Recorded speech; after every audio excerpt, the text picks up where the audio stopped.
తెలంగాణ రాష్ట్రం ఏర్పడిన తర్వాత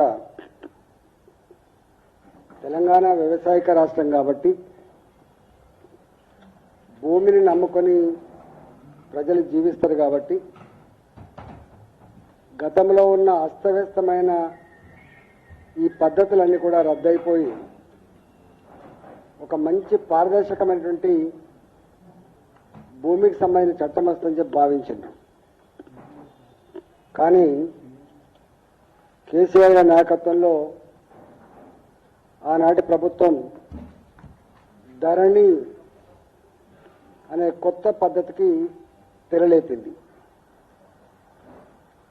కొండ నాలుకకు మందేస్తే ఉన్న నాలుక పోయినట్టుగా ధరణి వచ్చిన తర్వాత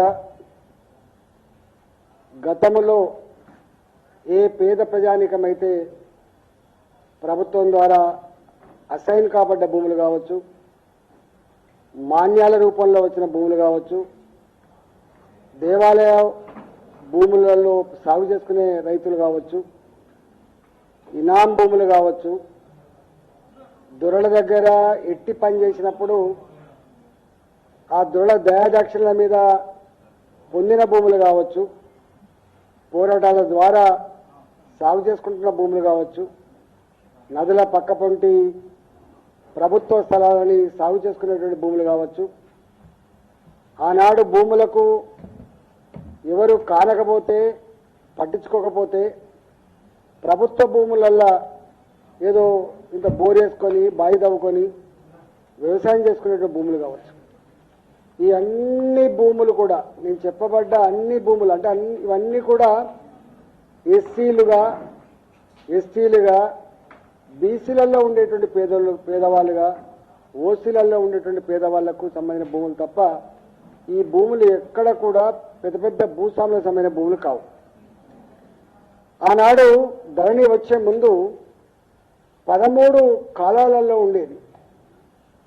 సర్వే నెంబర్ ఏంటి, భూ విస్తీర్ణం ఏంటి, ఇది కుషికినా తరినా, ఇది బావిల ద్వారా సాగేటువంటి భూమా, చెర్ల ద్వారా సాగేటువంటి భూమా, దీని ఓనర్ ఎవరు, దీని భూ యజమాని ఎవరు, ఇప్పుడు భూమి సాగు చేసుకున్నటువంటి వారెవరు, ఇది లీజా, ఇది లీజా లేకపోతే ఇది ఏ రూపంలో వచ్చిందని చెప్పి ఇట్లా 13 రకాల కాలాలు ఉండే. 13 రకాల కాలాలు ఉండే.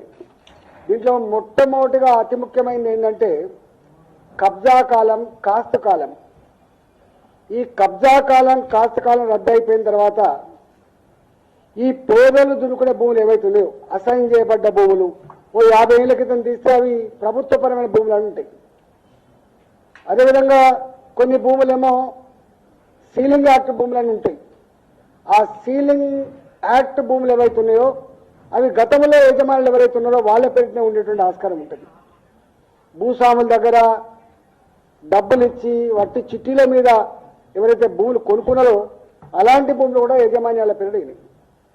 అంటే 50 ఏళ్ల క్రితం, 60 ఏళ్ల క్రితం, 70 ఏళ్ల క్రితం ఇవాళ ఎవరైతే యజమాని ఉండేనో వాళ్ళ భూములు, వాళ్ళ పేరిట భూములు పోయినాయి తప్ప నిజంగా ఎవరైతే కొనుక్కున్న వాళ్ళు ఉన్నారో, అసైన్మెంట్ పొందిన వాళ్ళు ఉన్నారో, సాగు చేసుకుంటున్న వాళ్ళు ఉన్నారో వాళ్ళ పేరిట భూములు అన్ని కూడా గల్లంత అయిపోయినాయి. గగ్గోలు పెట్టింది తెలంగాణ వ్యాప్తంగా లక్షలాది మంది రైతులు, అయ్యా మా భూముల సంగతి ఏంటని చెప్పి. బాగా అనిపించే అంశం ఏంటంటే ఇవి ఏ ఎంఆర్ఓ గారో ఆర్టీఓ గారో కరెక్ట్ చేసేటువంటి మెకానిజం కూడా లేకుండా పోయింది. మీకు ఏమైనా ఉంటే కోర్టుకు పోమని చెప్పిండ్రు. కోర్టుకు పోయేటువంటి సత్తా లేక, కోట్ల మెట్లు ఎక్కలేక, డబ్బులు ఖర్చు పెట్టలేక అనేక మంది రైతులు మళ్ళీ ఎవరైతే అక్రమంగా ఎవరైతే భూ యజమానులు వచ్చిందో వాళ్ళ పేర్లు వచ్చినాయో వాళ్ళ దగ్గరికి పోయి లక్షల రూపాయలు చెల్లించుకొని కాళ్ళవేళ్ళ పడి మళ్ళీ ఆ భూములని రిజిస్టర్ చేసుకునే సందర్భాలు కూడా కోకొల్లో ఉన్నాయి. ఆనాడు కాంగ్రెస్ పార్టీ ధరణి అదొక విషవలయం, దీన్ని తీసి బంగాళాఖాతంలో వేస్తామని చెప్పిండ్రు. మేము రాగానే రద్దు చేస్తామని చెప్పిండ్రు. ధరణి రద్దవుడు దేవుడు ఎరుగు, ధరణి రద్దవుడు దేవుడు ఎరుగు. కానీ ఇవాళ ధరణి తర్వాత భూభారతి ఏదైతే తెచ్చిపెట్టిందో ఈ భూభారతి మరింత అఘాతంలో ముంచింది పేద రైతాంగాన్ని. కేసీఆర్ గారు 22A ఈ నిషేధిత జాబితా చట్టాన్ని మొట్టమొదటి తీసుకున్నటువంటి మహనీయుడు ఆయన్నే. ఇవాళ దాన్ని సమున్నతంగా అమలు చేస్తున్న నాయకుడు ఎవరంటే రేవంత్ రెడ్డి గారు. రేవంత్ రెడ్డి గారు గొప్ప నిష్ణాతులు వారు. మేము అనుకున్నాం ఆయనకు పరిపాలన అనుభవం లేదు, ఆయన ఎప్పుడు మంత్రిగా కూడా చేసిన అనుభవం లేకపోవచ్చు అని చెప్పి అనుకున్నాం. కానీ ఒక దాంట్లో మాత్రం చాలా నిష్ణాతుడు ఆయన. ఈ తెలంగాణ రాష్ట్రంలో భూముల మీద బాగా అవగాహన ఉండి డాక్టరేట్ చేసినటువంటి ఏకైక నాయకుడు రేవంత్ రెడ్డి గారు ఇవాళ చరిత్రకు ఎక్కిండు. ఆయన మాటల్లో అంటాడు, భూముల గురించి మీకేమెరకనే, భూముల గురించి నాకెరక, నేను నా ఆఫీసులో ఉంటే నా దగ్గర 100 మంది పనిచేస్తూ ఉంటారు, నేను ఎన్ని ఆర్టీ యాక్ట్లు వేసినా ఎంతమందికి నేను వచ్చేసినా అని చెప్పి వారే స్వయంగా చెప్తారు. కాబట్టి ఆనాడు కేసీఆర్ కాలంలో కొన్ని భూములు ప్రభుత్వమే లేఅవుట్లు చేసింది. 400 గజాలు ఇస్తాం, 600 గజాలు ఇస్తామని చెప్పి ల్యాండ్ పుల్లింగ్లో చేసింది. కొన్ని భూములనేమో అమ్ముకున్నది, కొన్ని భూములనేమో ఇండస్ట్రీస్ కోసమో రకరకాల పేట వాడుకున్నది. కొన్ని భూములు ప్రైవేటు వ్యక్తులు ఎవరైతే యజమాన్యాలు వచ్చినాయో ఇలా వాళ్ళతో భూదందా కూడా చేసింది. నేను ఆ లోతుల్లోకి పోను. కానీ ఇవాళ రేవంత్ రెడ్డి గారు బరిదగించి కేసీఆర్ గారి కంటే ఒక 10 అడుగులు ఎక్కువ వేసి ఆయన కంటే ఎక్కువ చదువుకున్నాడు. కాబట్టి ఈయన ఏకంగా మొత్తం ఆ ప్రభుత్వ పరంగా ఏ కాలంలో అయితే భూములు వచ్చినాయో ఆ భూములన్నీ కూడా మొత్తం ఫెన్సింగ్ చేసుడు, ఒక హైడ్రా సంస్థ, హైడ్రాకు తోడుగా 200 మంది 300 మంది పోలీసు వాళ్ళు వస్తారు, రాత్రి ఫెన్సింగ్ వేస్తారు, రాత్రి టెంపరీ గోడలు కట్టి ఆ భూములను కూడా దిల్కి అప్పచెప్పి అమ్మించే ప్రయత్నం చేస్తున్నాడు. దాంట్లో నా పార్లమెంట్ పరిధిలో మల్కాజిగిరి పార్లమెంట్ పరిధిలో, ఎందుకంటే న్యూలీ ఎక్స్పాండెడ్ సిటీ అంతా అటే ఉంటుంది కాబట్టి కూకటపల్లి హైటెక్ సిటీ నుంచి మొదలుపెట్టి హయత్నగర్ దాకా, లక్ష్మాపూర్ నుంచి మొదలుపెట్టి ఇవాళ తుర్కపల్లి వరకు కూడా మాదే ఉంటుంది. కాబట్టి ఇవాళ మొత్తం కొన్ని వేల ఎకరాల భూములు ఆనాడు ఈ పేదల భూములు ఏవైతున్నాయో గుంజుకుంటా ఉన్నాడు. దాంట్లో మొట్టమొదటిగా దుర్మార్గం ఏంటంటే బడంగపేట అనేటువంటి ఒక మున్సిపాలిటీ ఉంటుంది. బడంగపేట మున్సిపాలిటీలో 5 తరాలుగా సాగు చేసుకుంటున్నారు వాళ్ళు. జ్ఞానం ఉండవలసింది ఎక్కడ అంటే, ఇవాళ ప్రైవేటు భూములు ఏ రైతైనా లీజ్ తీసుకుంటే, కౌలు తీసుకుంటే 12 ఏళ్ళు 13 ఏళ్ళ కనుక వరుస పెట్టి కనుక ఉంటే, కబ్జా కాలంలో కాస్తు కాలంలో ఉంటే 38 కింద ఆయనకు 40% భూమి మీద హక్కులు వస్తాయి. కానీ ఇక్కడ 100 సంవత్సరాల నుంచి ఉన్నప్పటికి కూడా 70-80 సంవత్సరాల నుంచి సాగు చేసుకుంటున్నప్పటికి కూడా ఇవాళ మీది గవర్నమెంట్ భూమి అని చెప్పి గుంజుకుంటున్నంటే ఎంత దుర్మార్గులో, ఎంత మూర్ఖులో ఒకసారి అర్థం కావాలి మనకి. అంటే ప్రైవేట్ వాళ్ళ భూములు మాత్రం కబ్జా కాలంలో ఉంటే నువ్వు 38 కింద ఇస్తున్నావు, కానీ ప్రభుత్వపరమైన భూములలో ఇవాళ వాటిని మాత్రం నువ్వు గుంజుకునే ప్రయత్నం చేస్తున్నావు. అంటే ఎంత భూదందాలకు పాల్పడుతున్నారు, ఎంత దుర్మార్గాన్ని ఒడిగడుతున్నారో దాన్ని బట్టి మనకు అర్థం కావాలి. ఇవాళ దాంట్లో అక్కడి ప్రాంత ప్రజానికం రైతులంతా కూడా కన్నీరు మున్నీరై, అయ్యా మాకున్న భూమిది ఆనాడు 45 ఎకరాల 16 గుంటల భూమి, అక్కడ 50 మంది రైతులు ఆనాడు ఉండే, ఇవాళ 400 మంది రైతులు ఉన్నారు. అయ్యా మేము తల గుంటలు కూడా ఇల్లు కట్టుకోవడానికి అని చెప్పి ఎన్నిసార్లు మొరబెట్టుకున్నా కూడా అక్రమంగా గుంజుకున్నారు తప్ప ఆనాడు టీఆర్ఎస్ ప్రభుత్వం వాళ్ళకు మాత్రం న్యాయం చేయలే. అది బడంగపేట మున్సిపాలిటీ. ఇవాళ ఇక్కడ కూడా మా మలయాళి గారిని అన్నారు, ధరణి పోయిందన్నా కానీ ధోరణి పోలేదు అని చెప్పి. ధరణి పోయింది కానీ ధోరణి మారలే అని చెప్పిండ్రు. భూభారతి దేవుడు భూ ఆరతిగా మారిపోయిందని చెప్తుండే నేను అక్కడ పోతాడు. ఇక్కడ మా దగ్గర అనేక గ్రామాలలో దుండిగల గ్రామంలో సర్వే నంబర్ 452, 453 400 ఎకరాల భూమి, దాదాపు 500 మంది రైతులకు ఆనాడు కొంత పట్టాలు ఇచ్చిండ్రు. కొంత 100 సంవత్సరాలుగా 70 సంవత్సరాలుగా ఉన్న గ్రామస్తులు కాబట్టి దున్నుకుంటా ఉన్నారు. ఇవాళ ఆ భూములన్నీ కూడా దుండిగల గ్రామంలో ఉన్న మొత్తం 400 సర్వే నంబర్లో ఉన్న 500 మంది రైతుల భూములన్నీ కూడా ఇవాళ ఆక్రమించుకునే ప్రయత్నం చేస్తున్నాడు. కనీసం కంపెన్సేషన్ కోసం కూడా వాళ్ళు మాట్లాడతలేరు. అదే బోరంపేట గ్రామం దాని పక్కకే ఉంటుంది.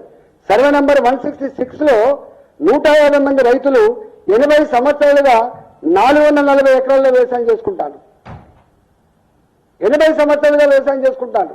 ఇవాళ ఆ భూములను ఇవాళ గుంజుకునే ప్రయత్నం చేస్తున్నాడు. అదే గ్రామంలో 472 సర్వే నంబర్లో 30 ఎకరాల భూమి ఇవాళ గతంలో విద్యుత్ శాఖకు మాకు అవసరం ఉంది, మిగతా అంతా మీకే ఇస్తాం, ఇక్కడ సబ్స్టేషన్ ఏర్పాటు చేయమంటే కొంత ఇచ్చిండ్రు ఉదారంగా. ఇప్పుడు నిన్న మొన్న మొత్తం ప్రీకాస్ట్ వాటితోటి మొత్తం గోడగడతాడు. మేము పోయి ధర్నా చేస్తే అక్కడ ఉన్న ఎంఆర్ఓ అంటాడట, అవునా 80 ఏళ్ళు ఉంటేంది 100 ఏళ్ళు ఉంటేంది, ఇది ప్రభుత్వపరమైన భూమి, అయ్యా మేము ట్యాక్స్ కట్టాం కదా అంటే ట్యాక్స్ నువ్వు దున్నుకున్నాక కట్టావు, పుక్కల కట్టాం అని చెప్పి మాట్లాడుతుంటే ఎంత అహంకారం ఉందో మనకు అర్థం కావాలి, ఎంత అహంకారం ఉందో అర్థం కావాలి. ఇట్లా చెప్పుకోవడం పోతే ఒక లిస్ట్ మీకు ఇస్తా. ఎన్కేపల్లి 200 ఎకరాలు, అజీజ్ నగర్ 70 ఎకరాలు, హిమాయత్ నగర్ ఇక 290 ప్లాట్లు, 60 గజాల చొప్పున పేదవాళ్ళకి ఎవరికైతే పట్టాలు ఇచ్చిందో ఆ భూమిని కూడా మళ్ళీ రెజ్యూమ్ చేసుకుంటాను. అట్లే అంబేద్కర్ గారి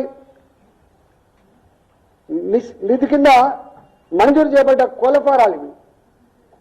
అంబేద్కర్ నిధి కింద ఆనాడు 40 ఏళ్ల క్రితం 50 ఏళ్ల క్రితం శాంక్షన్ చేయబడ్డ కోళ్ళఫారాలు పెట్టుకొని బతుకుతుంటే ఆ కోళ్ళఫారాల భూమి ప్రభుత్వపరమైన భూమి అని చెప్పి ఆ కోళ్ళఫారాలు కూడా డిస్మాండ్ చేసి ఆ భూమిని తీసుకుంటాను. అదొక 20 ఎకరాలు ఉంది. అట్లనే పెద్దమంగళవారం గ్రామంలో 170 ఎకరాలు, 200 ఎకరాలు, అదేవిధంగా వెంకటేశ్వర స్వామి వారి దాతలు ఇచ్చిన భూమి 1200 ఎకరాలు, సీతారాంపూర్ వెంకటేశ్వర స్వామి దాతలు ఇచ్చిన భూమి 1200 ఎకరాలు ఇవాళ ఇండస్ట్రీస్ కోసం తీసుకునేది అలాంటి బీఆర్ఎస్ ప్రభుత్వం. ఇట్లా అనేక గ్రామాలలో పేదలకు సంబంధించిన భూములన్నీ కూడా ఇవాళ గుంజుకొని వాటి దిల్లుకు అప్పచెప్పి వేలంపాట వేసి ఇలా లక్షల కోట్ల రూపాయలు వాళ్ళు ప్లాన్ వేసుకున్నట. ఒక 10 లక్షల కోట్ల రూపాయలు మనం సమకూర్చుకోవాలి, ఆ సమకూర్చేటువంటి మార్గం అంతా కూడా ఇదే అని చెప్పి వాళ్ళు మాట్లాడుకునే తీరు చూస్తూ ఉంటే ఎంత నీచమైందో మనకు అర్థం కావాలి. మా బొమ్మరాజపేట అనే ఒక ఊరు ఉంటుంది, శామరిపేట మండలం కింద వస్తుంది. మనం మీరు మధ్య చూస్తున్నారు. 1965లో ఆ భూములన్నీ కూడా 1049 ఎకరాలు. ఇవి 1049 ఎకరాల భూమి. దాంట్లో ఒక 227 ఎకరాలు, 227 ఎకరాలేమో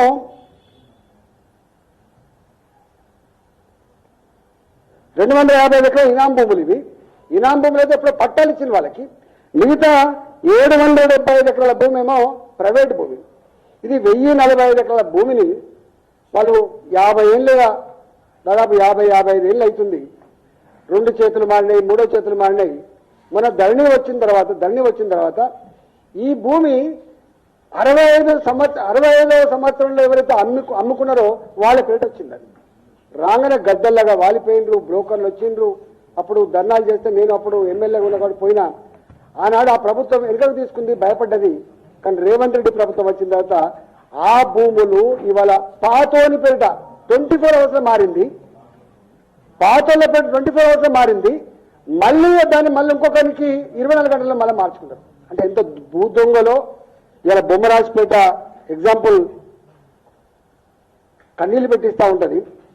అట్లే శంషిగూడ అని ఒకటి మా కాన్స్టిట్యున్సీలో ప్రగతి నగర్ పక్కకు ఉంటుంది, మీకు ఐడియా ఉండాలి. శంషిగూడ అంటారు దాన్ని, ఎల్లమ్మ బండ అని కూడా అంటారు. 2007 నుంచి నేను ఆనాడు ఉద్యమకారుడిగా నేను కొట్లాడుతూ ఉన్నా. సర్వే నంబర్ 57 333 ఎకరాల భూమి. రాజశేఖర్ గారు ముఖ్యమంత్రి ఉన్నప్పుడు జర్నలిస్టులకి ప్లస్ వీకర్ సెక్షన్స్ కోసం 176 ఎకరాల భూమిని వాళ్ళకు పట్టాలు ఇచ్చిండ్రు, ఇల్లు కట్టుకున్నారు. ఈ 176 ఎకరాల భూమిలో పేదవాళ్ళు అదేవిధంగా జర్నలిస్టులు ఇల్లు కట్టుకున్నారు. ఒకటే సర్వే నంబరు, ఒకటే గ్రామాంది 333 ఎకరాల భూమిలో 177 ఎకరాల భూమి ప్రభుత్వం ఎట్లయితుంది, మిగతా భూమి ప్రైవేట్ ఎట్లయితుందో మనకు అర్థం కావాలి. దీనికి ఆనాడు బీఆర్ఎస్ ప్రభుత్వమే కోర్టులో కొట్లాడి ఆ భూమిని కాపాడుకోవాల్సిన బాధ్యత ఉండే కంచే చేరును వేసినట్టుగా ప్రభుత్వమే దేశ్ పాండే అనేటువంటి బ్రోకర్కి ఇవాళ సుప్రీంకోర్టులో వీళ్ళు చక్కగా కాగితాలు సమర్పించకపోవడం వల్ల ఆర్గ్యుమెంట్స్ అక్కడ చేయకపోవడం వల్ల, ఓడిపోవాలని చెప్పి వారిని సాయం చేయాలని చెప్పి భావించడం వల్ల ఆ భూమి ఇలా వానికి చెందింది. ఇవాళ ఆ భూమి వానికి చెందింది. మేము అనుకున్నాం ఈ రేవంత్ రెడ్డి ప్రభుత్వం వచ్చిన తర్వాత దీన్ని ప్రభుత్వాన్ని తీసుకుంటామని చెప్పి అనుకున్నాం. కానీ వాళ్ళతో సెటిల్మెంట్ చేసుకుంటాను, వాళ్ళతో సెటిల్మెంట్ చేసుకుంటాను. అంటే ఈ 90 ఎకరాల భూమి మిగిలి ఉంది, 130 ఎకరాలు లేదు ఇక్కడ అని చెప్పి 90 ఎకరాలలో ఒక్కొక్క ఎకరం విలువ 70 కోట్లు ఉంటుంది. ఒక్కొక్క ఎకరం విలువ 70 కోట్లు ఉంటుంది. అంటే 90 ఎకరాల భూమి ఇలా 3,000 కోట్ల రూపాయల 3,000-4,000 కోట్ల రూపాయల భూమి అవుతుంది. అది ఇవాళ ఆ భూమిని కూడా ఇలా ధరవంతం చేసే ప్రయత్నం చేస్తున్నాం. అట్లనే గల్ఫ్ ఆయిల్ కార్పొరేషన్, ఇది కూకడపల్లి మఠం ఉంటుంది. మీకు మఠం, ఒక మఠం ఉంటుంది. అది 540 ఎకరాలు. వాళ్ళు పాపం కొట్లాడి పాపం మఠమని అనగానే ఆ కోర్టులు కూడా దయదలిచినట్టున్నాయి. వాళ్ళకి తీర్పు వచ్చింది. మిగతా ఇంకొక 300 ఎకరాల పైన ఉన్నది. అది 330 ఎకరాల పైన ఉన్నది. ఈ 330 ఎకరాల భూమిలో రాజశేఖర గారు ఉన్నప్పుడు ఒక 100 ఎకరాలు ఏదో వాళ్ళకు ఇచ్చే ప్రయత్నం చేసింది. గల్ఫ్ ఆయిల్ కార్పొరేషన్ సంబంధించింది. అంతకుముందు హిందుస్థాన్ డిటనర్స్ లిమిటెడ్ అనుకుంటుంది భూమి, ఐడియల్ ఇండియన్ డిటనర్స్ లిమిటెడ్ భూమిగా ఉండే, అది గల్ఫ్ ఆయిల్గా మార్చుకున్నారు. ఆనాడు 100 ఎకరాల కోసం వాళ్ళు ప్రయత్నం చేసిండ్రు, అది పూర్తి కాలే. కానీ ఈ ప్రభుత్వం వచ్చిన తర్వాత 2021 నా ఎన్నికలలో ఖర్చు పెట్టబడ్డ అక్రమ డబ్బు ఇగో ఇక్కడి నుంచి వచ్చింది. 2021లో హుజురాబాద్లో నేను ఎన్నికల్లో కొట్లాడుతున్నప్పుడు అక్కడ ఖర్చు పెట్టబడ్డ బీఆర్ఎస్ పార్టీ తెచ్చిన డబ్బు అక్కడి నుంచి వచ్చింది. దానికి మధ్యవర్తి ఎవడంటే వాడు ఫినిక్స్ కంపెనీ. దీని మధ్యవర్తి ఫినిక్స్ కంపెనీ. ఈ ఫినిక్స్ కంపెనీలోని ఆగడాలు ఇన్ని లేవు, తప్పకుండా తీస్తాం దాన్ని. ఇవాళ భారతీయ జనతా పార్టీ ఎందుకు ఇలా దృష్టి పెట్టింది? భారతీయ జనతా పార్టీ ఆనాడు హైదరాబాద్లో పుట్ట చేత పట్టుకొని ఇక్కడ వచ్చినప్పుడు వాళ్ళకు 50 గజాలు 60 గజాల జాగా కోసం కొట్లాడిన party Bharatiya Janata party. Tiger Narendra గారు కావచ్చు, బద్దం బాలరెడ్డి గారు కావచ్చు, ఇవాళ మా దత్తాత్రేయ గారు కావచ్చు, ఆనాడు పేదల కోసం కొట్లాడితే వెలిసిన కాలనీల పేర్లు కూడా దత్తాత్రేయ నగర్ అని ఉంటుంది, వాజ్పేయి నగర్ అని ఉంటుంది, దీన్ దయాళ్ నగర్ అని ఉంటుంది. మీరు హైదరాబాద్లో ఎక్కడెక్కడైతే ఇట్లాంటి పేర్లు ఉంటాయో అవన్నిటి మీద కూడా భారతీయ జనతా పార్టీ కొట్లాడి కాపాడింది. ఇవాళ కూడా మళ్ళీ ఈ పేదల భూములు కాపాడేటువంటి బాధ్యత తప్పకుండా మేము తీసుకుంటాం. ఇవాళ ఈ గల్ఫ్ ఆయిల్ కార్పొరేషన్ భూమి కూడా ఇవాళ ఫినిక్స్ కంపెనీ వాడు ఎంతమందికి చేరుతులు మారినాయి. మరి రేవంత్ రెడ్డి గారు ఆనాడు కేసీఆర్ చేసినటువంటి అక్రమాలన్నీ కూడా తవ్వి తీస్తా, ఎంక్వైరీ పెట్టిస్తా, జైలుకు పంపిస్తా, దాన్ని రికవరీ చేసుకుంటా అన్నటువంటి ఇలా రేవంత్ రెడ్డి గారు ఇవాళ ఈ భూమి విలువ ఎంత అంటే 300 ఎకరాల పైన ఉంటుంది. దాదాపు ఒక 20,000 కోట్ల విలువైన భూమి అవుతుంది. ఒక 20,000 కోట్ల రూపాయల విలువైన భూమిది. 20,000 కోట్లైన విలువైన భూమిని ఇవాళ హానర్ హోమ్స్ పేరిట అక్కడ ఒక్కొక్క విల్లా కాస్ట్ 25 నుంచి 30 కోట్ల రూపాయలకు అమ్ముతున్నారు కదా. 25 crores టు 30 crores అమ్ముతున్నాడు. ఇది వీళ్ళు చేస్తున్న భూదండ. ఎందుకనే ఇంకా చెప్పుడ పోతే ఇక్కడనే అబ్దుల్లాపూర్ మెట్టు ఉంటుంది. కోడాన గ్రామం ఎప్పుడో 70 ఏళ్ల క్రితం వీళ్ళకి పట్టాలు ఇచ్చిండు. 70 ఏళ్ల క్రితం పట్టాలు ఇచ్చిండు. 240 ఎకరాల భూమి ఇవాళ వెంటనే 246 ఎకర్స్ భూమి, సర్వే నంబర్ 167/1. పోయినాయి డోజర్లు మొత్తం వాళ్ళ వ్యవసాయాన్ని కూడా తీసేసినాయి. ఆ భూమిని మొత్తం మార్కెట్కి ఇస్తా అని చెప్పాడు. జనరల్గా మేము రింగ్ రోడ్ వేసినప్పుడు కూడా ఈ సమస్య వచ్చింది. రింగ్ రోడ్ వేస్తున్నప్పుడు కూడా ఎట్లయితే పట్టాదారులకు మనం కంపెన్సేషన్ ఇస్తున్నామో ఇవాళ అసైన్ చేయబడ్డ రైతాంగానికి కానీ ప్రభుత్వ పరంగా ఉన్న భూముల మీద 40 ఏళ్ళుగా 50 ఏళ్ళు దున్నుకుంటే ఉన్న వాళ్ళకి కానీ పొజిషన్ని బట్టి కంపెన్సేషన్ ఇవ్వాలని చెప్పినాం. కానీ ఇక్కడ ప్రభుత్వ పరమైన భూమి నీకేమి ఇచ్చాలని చెప్పి బుల్డోజ్ చేసి తీసుకునే పరిస్థితి. ఇక మీకు ఫార్మాసిటీ కింద 18,000 ఎకరాలు ఎట్లా గగ్గోలు పెట్టినా మీకు చూసారు. ఇవాల్టి ఫ్యూచర్ సిటీ కింద కూడా మీకు లిస్ట్ ఇస్తా. అవి చెప్పాలంటే ఒక అర్ధగంట చెప్పినా ఉడవదు. దాదాపు నిన్న ఒక గ్రామం కారపొడి పట్టుకొని తిరుగుబాటు చేసింది. ఎందుకంటే వాళ్ళకి గట్టంత లేదు కాబట్టి. ఆ గ్రామం పేరు బాదురుగూడ. 650 ఎకరాలు. 650 ఎకరాలు బాదురుగూడ ఒక 80 ఏళ్ళుగా 70 ఏళ్ళుగా అక్కడి రైతాంగం అంతా కూడా ఈ రాష్ట్రంలో క్వాలిటీ గులాబీలు పండించేటువంటి గ్రామంగా పేరు పొందింది. ఆ గ్రామానికి పోతే వాళ్ళు ఎంత పచ్చడి పొలాలతో ఎట్లా బతుకున్నారో మనం చూసినాం. ఇవాళ ధరణి వల్ల ఇవాళ ప్రభుత్వ భూమి అని చెప్పి మీకు హక్కులు లేవని చెప్పి రాత్రి హైడ్రాన్ తీసుకుపోయి వందల మంది పోలీసులతోటి, ఏ పోలీసులు అయితే ల్యాండ్ ఆర్డర్ కాపాడనో, ఏ పోలీసులు అయితే దొంగలు పట్టుకోవాలనో అదే పోలీసులు గ్రామాల మీద పడి కీచకుల్లాగా వ్యవహరిస్తూ ఉన్నారు. వందల మంది పోలీసులు వాళ్ళు తిరుగుబాటు చేసింది. వాళ్ళ గతంగా ఆ ఊరు మొత్తం పోతుంది. 650 ఎకరాలు వాళ్ళకి బతుకు మొత్తం దూరం చేస్తున్నప్పుడు వాళ్ళు తిరుగుబాటు చేసింది. ఇట్లా కొన్ని వందల గ్రామాలలో హైదరాబాద్ చుట్టుపక్కల లక్షల కోట్ల విలువైన భూముల్ని ఆనాడు కేసీఆర్ ఏమో ల్యాండ్ పుల్లింగ్ పేట తీసుకుంటున్నాడు, కొంచెం అక్రమాన్ని తీసుకున్నాడు డెవలప్మెంట్ మీద. ఇవాళ ఈ ప్రభుత్వం మాత్రం మొత్తమే తీసుకొని వేలం పాట రియల్ ఎస్టేట్ బ్రోకర్ అనుకుంటున్నాడు రేవంత్ రెడ్డి గారు. ఇవాళ ప్రభుత్వమే రియల్ ఎస్టేట్ బ్రోకర్ లాగా మారిపోయిన పరిస్థితి చూస్తా ఉన్నాం. ఇలాంటి ముఖ్యమంత్రులు కనుక గతంలో ఉండి ఉంటే 24 లక్షల ఎకరాల భూములను పేదలకు పంచిచ్చే వాళ్ళని కాదు, ఇలా పేదలు ఇల్లు కట్టుకునే వాళ్ళు కాదు, ఇన్ని బస్సులు వెలిచేటి కూడా కాదు. ఆనాటి ప్రభుత్వాలు ఒక అడ్డగుట్ట, ఒక వారసు కూడా, ఇవాళ ఒక వాజ్పేయి నగర్ ఇట్లాంటి వెలిసేటి కాదు. ఇవాళ హైడ్రా పెట్టి అలాంటి బస్సులను కూడా కూలగొట్టే ప్రయత్నం చేసిండు. కానీ మా పోరాటాల వల్ల ఇలా హైడ్రా ఆగిపోయి ఆ భూములన్నీ కూడా కాపాడబడ్డాయి. కాబట్టి ఇవాళ నేను ఒక్కటే హెచ్చరిస్తా ఉన్నా, ఇట్లాంటి ల్యాండ్ బ్రోకర్గిని బంద్ చేసి పేదల భూములు గుంజుకోవడం ఆఫ్ చేసి ఇవాళ మీ పరిపాలన కొనసాగించుకో తప్ప, లేకపోతే వీటి మీద జరిగేటువంటి దుర్మార్గాలు అక్రమాల మీద లోతైన అధ్యయనం చేస్తాం. ప్రజా ఉద్యమాలు మాత్రమే